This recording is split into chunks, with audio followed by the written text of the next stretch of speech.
Ngjarje tronditëse, vritet kosovari në Brooklyn, teksa tentonte të ndalonte një vjedhje.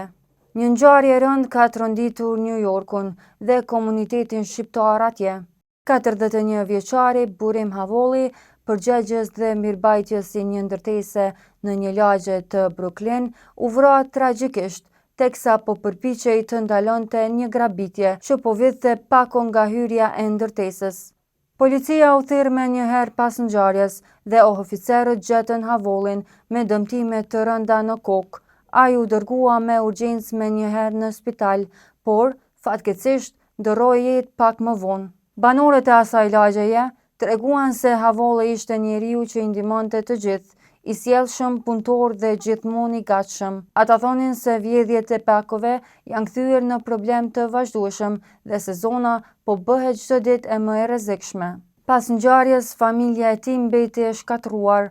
Vëllai i Burimit në lot kujtoi se si të dy kishin mbijetuar në luftën e Kosovës dhe kishin ardhur në Amerikë për një jetë më të mirë. Ai e donte këtë vend, por la pas 3 fëmijë të vegjël, tha i pikëlluar familjari i tij.